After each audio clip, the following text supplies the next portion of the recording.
Уже четвертый. Кетті тағы да раундты дәлесі белсенді бастап отырса да, әр раунд сайын Аббасов. Да, занимает центр ринга. Васиф Аббасов пытается навязать. Ашық ұрыстан аулақ болу керек. Абдрахманов В группу приглашает. салып үлгерді. Рефери араласқанша екі соққын салып үлгерді. Васиф. Шынымен де ласт бокс. Бұл ласт бокс. Басқа мал жоқ Аббасовта. Басқа инструмент жоқ. Не может он пройти переднюю руку, к сожалению. Никак.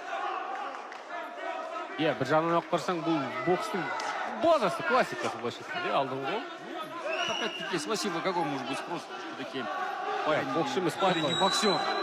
Так или иначе, успешный кулачник. Ну, чтобы быть успешным кулачником, обязательно быть успешным боксером.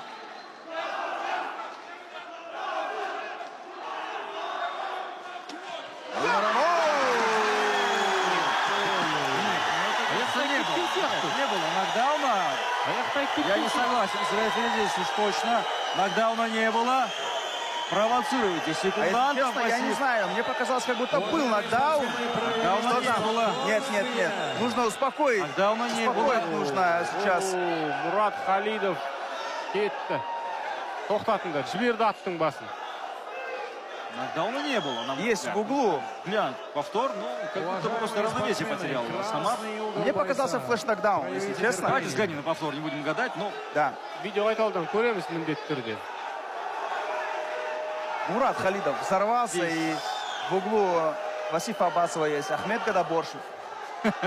Барлық екі жақтан да атылуға Бутылка туда прилетела оператору точно в бубенцы. Талқынған ұқсақта бары қарай жалғастыру керек. Страсти накаляются. 20 Эмоции секунд. зашкаливают.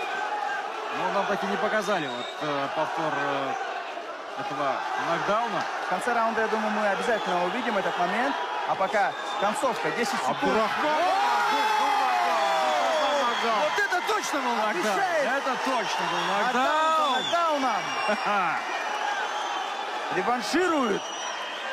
Және жанкерлерді Самар. тыныштық сақтауға шақырып отыр. Кыргыз. Абдрахманов. Ай-яй-яй-яй-яй. Накаляется у нас. Начало 5-го раунда. Бұл жерде Васифтің